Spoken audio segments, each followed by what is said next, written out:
Hi Mbula. Hi, how are you? I'm good. You're looking lovely today. What's the occasion? Oh, thank you very much. You're very kind. Life is the occasion.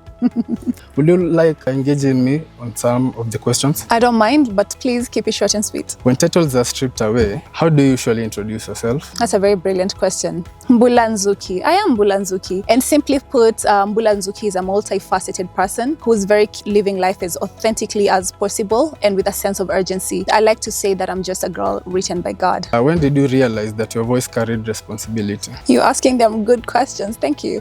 Very early on in life, I was thrust into leadership, even though it was on a very small scale. So from very early on in life, I've been a class prefect, class monitor, you name it, class representative. Then, of course, rising into other bigger positions of power, and now even into entrepreneurship. I have learned that I cannot just be irresponsible. So my voice carries a lot of responsibility. I cannot just be reckless. I cannot be emotionless or devoid of empathy and sympathy towards people. Yeah, so I could say that I learned that my voice carried responsibility from very early on, because again, I went to boarding school when I was 9 years old, and I was a class monitor, class prefect.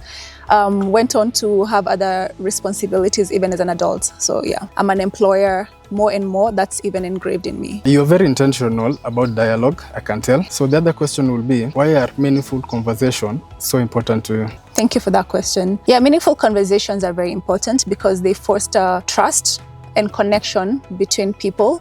And also, as I say, they build trust and they are the bedrock of any positive change. It's from just having conversation that we're able to recognize what is lacking in society or what is good in society, and then from that we can build policies, we can build bridges where bridges need to be built, we can even drive healing. So conversation is very important, and for some of us who are faith-based or anchored in faith, we're told that the power of life and death is actually in our tongues. So conversation is very important and should not be taken lightly.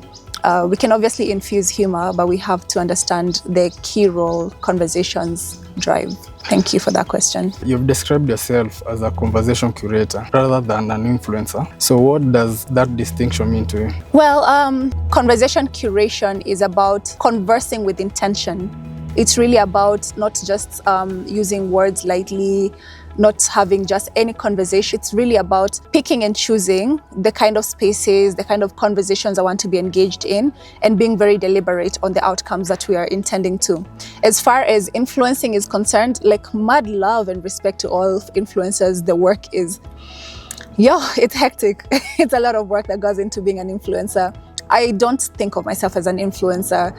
I just want to focus on having meaningful conversations, and maybe we can be influential as far as those conversations are concerned, but I don't want to brand myself anything. I want to remain as multifaceted as I want to be. How do you create space for others while still fully owning your presence? Oh wow, I would say that's easy, because when you're rooted in your own identity and you're confident in who you are, it's very easy to also identify the seeds of greatness in others and want to nurture them, whether as a mentor, a friend, a sister, whatever the position or relationship is.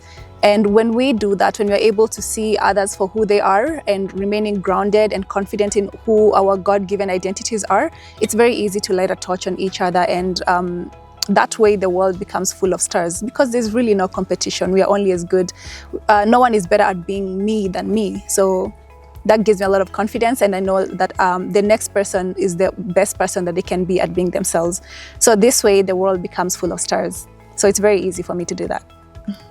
How does faith influence the way you define success, especially in a world that measures it very loudly? Wow, you're asking me the very deep questions, aren't you? Yeah, I am a spiritual person, and how do I measure success? For me, success is really when I'm able to, at the end of the day, look at myself and say that I gave my very best.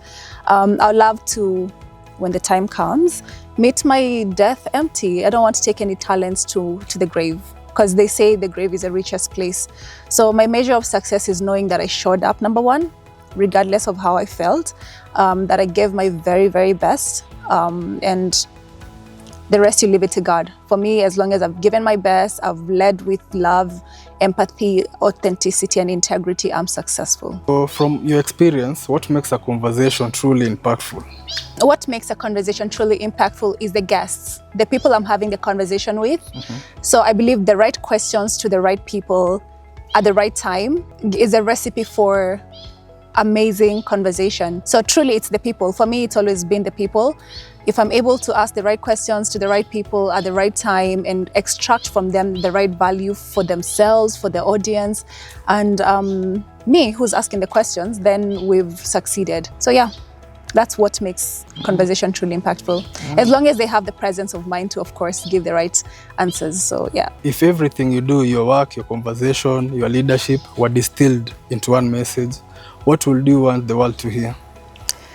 I would want the world to know that even though this girl puts in honest work in the fields or businesses of law, fintech, hosting, conversation, all of that, that she doesn't feel like she ever works because she does what she loves. And they say that if you do what you love, you will not work a single day in your life. And that's my story. I'm very grateful to God for the opportunity.